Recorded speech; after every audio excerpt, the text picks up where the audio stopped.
Hey guys, my name's Ryan. And my name is Sarah, and today's big idea is that we can believe without seeing.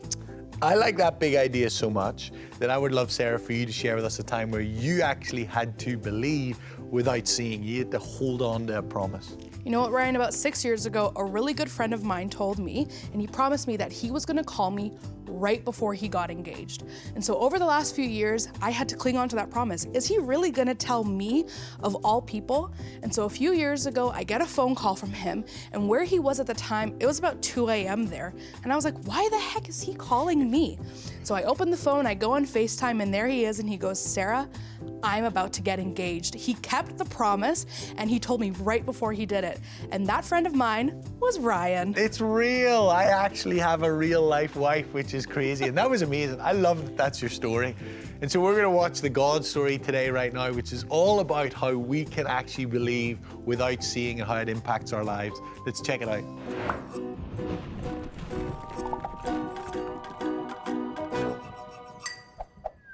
I was at camp once when I was a younger man and I was wrongfully accused of something. Therefore, following dinner, myself and a friend of mine had to wash dishes, even though the greatest activity of swimming was to take place after dinner that night. We finished the dishes in record time, and he wanted to go to archery, and I capitulated. We ran all the way across camp, but by the time we got to archery, archery was done. Yay, thought I will be able to go to swimming after all. We ran all the way back into the cabin, changed into the bathing suit, ran down to the lake just to find out that swimming had just ended as well. That's right, my young friends. I am Jamie Robertson, you are you, and hopefully, unlike me, may you never know the double disappointment of no archery and no swimming. Let's dig in, shall we? It really stinks when you miss out on something, especially something you're really looking forward to. And that is part of our story that we're gonna look at today. But today's big idea is we can believe without seeing. So now Mary has been telling the disciples, you'll never believe this, Jesus is back. But they are really wrestling with whether or not she's telling the truth or if she's just delusional. So at this point, only Mary has seen Jesus, and she is trying to convince the disciples that the greatest thing ever has happened, and they're just not having it. So let's see what happens next. We're in John chapter 20, verse 19. That Sunday evening, the disciples were meeting behind locked doors because they were afraid of the Jewish leaders. Suddenly, Jesus was standing there among them. Peace be with you, he said. And the next sentence in the Bible should just be, as the disciples freak out, just like you would if someone you thought was dead all of a sudden just popped up in your room and said, hey, peace be with you.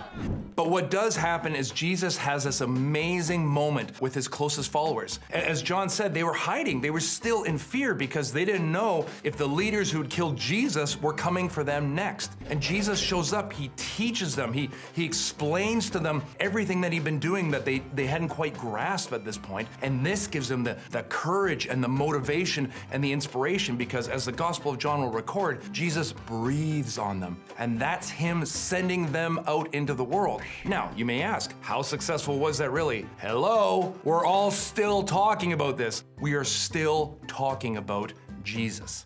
And that's it. That's the end of the story. Thanks a lot. Bye for now. Oh, wait a second. Except for not all the disciples were there. We're down Thomas. Thomas wasn't there. And now, just like the disciples wouldn't believe Mary, Thomas doesn't believe all the disciples. They're talking to him and saying, we saw Jesus. And he's like, I don't know what it is that you guys saw, but it's not Jesus. For me to believe it was Jesus, I'd have to see like the scars in his hands, the scars in his side to really know that this was the Jesus who came back from a crucifixion. But unless that happens, no, you guys saw somebody else. And at that moment, Jesus appears again with his classic line, peace be with you. Everybody freaks out. Mary says, told you. The disciples say, told you. Thomas is all wide-eyed and stuff like that. And Jesus honors Thomas's doubt. It's like, okay, this is what you said you needed, here you go. And the beautiful moment that happens is that Thomas doesn't need to. He recognizes Jesus, he falls down on his knees, and he says, my Lord and my God. And now listen to what Jesus says in John chapter 20, verse 29. Jesus told him, you believe because you have seen me. Blessed are those who believe without seeing me. Poor Thomas. because he's known throughout history as Doubting Thomas, but he has a totally human reaction to an insane idea that Jesus came back. He's like, I'm not saying I won't believe it. I'm just saying, here's the list of things I need in order to believe it. That is something we all do. But I want you to hear the words of Jesus. Thomas, you're blessed. You believe now. But speaking to you, speaking to me right now in this day and age, Jesus says, how much more blessed are those who believe without seeing. In a very real way, the fact that you cannot and have not physically walked beside Jesus makes your faith bigger. Because Jesus dwells within you, you're actually closer to Jesus than those who are right there with him. You're gonna be all sorts of things in life. You're gonna go all sorts of places in life, but never lose sight of the fact. Never lose heart in the beautiful truth that we serve a living Jesus who knows you and calls you by name, and who gives you the power, the inspiration, and the love to not only just be yourself, but to share his message, this love, with the entire world. You are blessed because you believe. I am Jamie Robertson. You are you. Continue on in that blessing, and I'll talk to you next time. Believe me, Sarah, I am so glad for a number of reasons that I am living now and not in biblical times. Number one being, they didn't have toilets that flushed. That's crazy. Number two, if you follow God, you weren't allowed to eat bacon.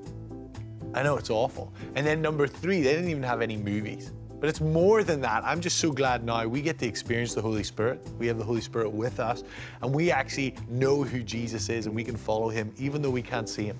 You know what, Ryan? Jesus made it very clear when he told Thomas that those who believe in him but haven't seen him yet would be blessed. And that's us. That's amazing. Speaking of Jesus and Thomas, we're going to check out a really cool video now. So let's see it. After Jesus died and rose from the dead, he appeared to his disciples and said, "Peace be with you." Thomas wasn't with them and said, "Unless I see the nail marks in his hands, I will not believe." When Jesus later appeared to Thomas, he said, "Put your fingers here. See my hands?" Thomas said to him, "My Lord and my God." Then Jesus replied, "Because you have seen me, you have believed. Blessed are those who have not seen and yet have believed."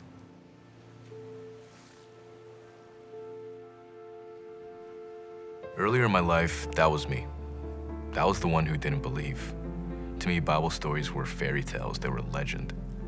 But God stepped into my life and he challenged me to trust him, to follow him, even when I couldn't see. I'm Sean Jones. I love acting and everything that the arts has to offer. In high school, I fell in love with theater, but it wasn't super easy for me. I had to work at it. I had to learn the craft. I needed to learn a lot about theater and acting. And after high school, I went to university. It was just the natural progression. I got in for theater production, and I was happy. It was great, but I saw that this wasn't gonna get me where I wanted. I was lost. I didn't know where I was going. I was walking blind. I was struggling for a while internally. I didn't know if what I was feeling was right or if what I was feeling was wrong. And I had no other choice but to turn to God. He prompted me to leave university. He showed me that that was not the path for me. He showed me that he had something for me, but I couldn't see it. So I left.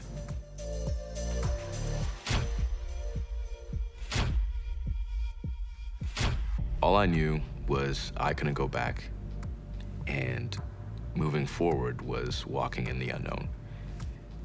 I had to trust God. That was all I could do. So after that, I started to get into acting classes. It was hard, humbling to learn a lot of new stuff, but it was fun. Then I got an agent shortly after that, and he started sending me out for real TV and movie auditions, and that was crazy, of course. It was just all very new, all very exciting, and I was just soaking all of it in. Shortly after that, I booked my first 2 movies, Every Day and Fahrenheit 451. And I remember my first day on set was super scary. I was so nervous. having the cameras in my face, and I felt so vulnerable, but so free at the same time. So after the movies came out, that was also really weird, but I started to get feedback, people enjoying my part in the movie and sharing how they loved it and how it affected them, and that was just crazy to see that I touched people even though I was super scared. I've also been making my own films since high school. It's just been a cool way for me to express certain things that I want to put out there.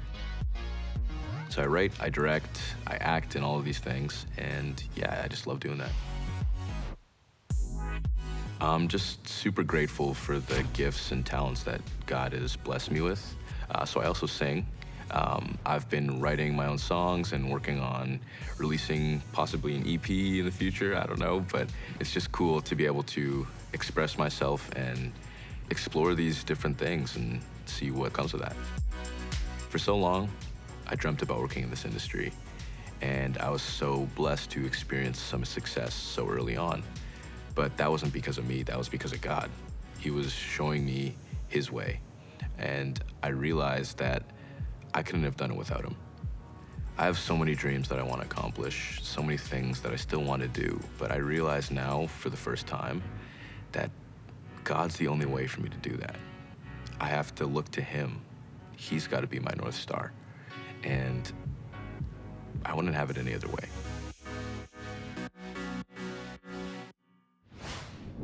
Ryan, earlier you had mentioned how privileged we are to have the Holy Spirit with us, and Sean's story really speaks to that. He thought that Bible stories were just fairy tales, but when he gave his life to Jesus, his life changed. Yeah, it's pretty cool. Sean took some really bold steps when he invited Jesus into his life, and although it didn't make that much sense to him or the people around him, he believed, he was obedient, and Jesus actually blessed him. Exactly, it was such a cool story. We're gonna break up into our small groups and see what that looks like in our own lives.